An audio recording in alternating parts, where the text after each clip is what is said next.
শুক্রবার জুমার দিনে আসরের নামাজের পর একটি দোয়া আছে, একটি সময় আছে যে সময়টা আপনি দোয়া করলে আল্লাহ তাআলা আপনার দোয়াগুলো কবুল করে নেবেন। কোন সুবহানাল্লাহ। শুক্রবারে বিশ্বনবী সাল্লাল্লাহু আলাইহি ওয়াসাল্লাম বলেছেন যে ইন্না ফি জুমুআতি, যে জুমার দিন একটি সময় আছে, ওয়াহিদুহা, একটি সময় আছে যে সময়টা আপনি যে দোয়া করবেন, যা চাইবেন আল্লাহ তাআলা তাই দিবেন। কোন সুবহানাল্লাহি ওয়া বিহামদিহি। জুমার দিন হলো সপ্তাহের শ্রেষ্ঠ দিন। মাসের মধ্যে এই 4টি দিন, জুমা দিন হলো 4টা জুমা পরে জুমাগুলো হলো শ্রেষ্ঠ দিন, ফজিলতের দিন, বরকতপূর্ণ দিন। কোন সুবহানাল্লাহ।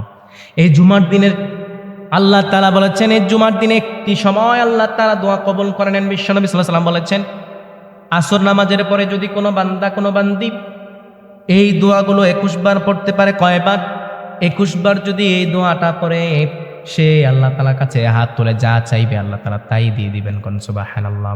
আমরা অনেক সময় বলি যে হুজুর দোয়া করতেছি কিন্তু দোয়া তো কবুল হয় না, দোয়া করি দোয়া কবুল হয় না, আল্লাহর কাছে চাই আল্লাহ কবুল করে না, আল্লাহ দেয় না। এটা ভুল ধারণা। আপনি আল্লাহ তাআলার কাছে চাইতে হবে, চাওয়ার মতো চাইতে হবে, আল্লাহ তাআলা আপনাকে দিয়ে দিবেন। কোন সুবহানাল্লাহ।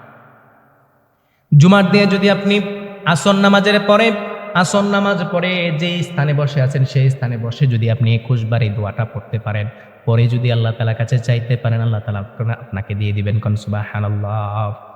দিয়ে দিবেন আল্লাহ তাআলা। কয়বার? 21 বার। 21 বার এই দোয়াটি আপনি পড়তে হবে।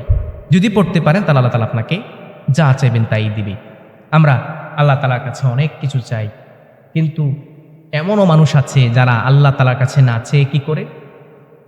গায়রুল্লাহর কাছে চায়, মাজারে চায়, অন্য মানুষের কাছে চায়, পীর বাবার কাছে চায়। না, এটা সম্পূর্ণ শিরক। আপনি আল্লাহ তাআলার কাছে চাওয়া ছাড়া অন্য কারো কাছে চাইতে পারবেন না। যেটা আল্লাহ তাআলা আপনাকে দিতে পারে সেটা আপনি, আল্লাহ তাআলা যেটা দিতে পারে আল্লাহ ছাড়া কেউ দিতে পারবে না, সেটা যদি আপনি কারো কাছে চান এটা হবে শিরক। কিন্তু আপনি মনে করতেছেন, এটা মনে করা যাবে না যে আমি আল্লাহ তাআলার কাছে টাকা চেয়েছি, এই টাকাটা আবার অন্য কারো কাছ থেকে চাওয়া যাবে না, এটা না। আপনি আমার কাছ থেকে নিতে পারেন, 100 টাকা, 200 টাকা, 1000, 10,000 টাকা নিতে পারেন। আবার আল্লাহর কাছে চাইতে পারেন, আল্লাহ আমাকে কিছু টাকা দান করো, অর্থ দান করো, যেন আমি আমার পরিবার নিয়ে কি করতে পারি, ভালোভাবে চলতে পারি। আবার আপনি আমার কাছে আসতে পারেন, আপনার ভাইয়ের কাছে যেতে পারেন, ভাই আমাকে 10,000 টাকা দেন, আমি আপনাকে পরে আবার দিয়ে দিব। এটা না। এমন কিছু বিষয় আছে যেগুলো আল্লাহ ছাড়া, সত্তা ছাড়া কেউ দিতে পারে না।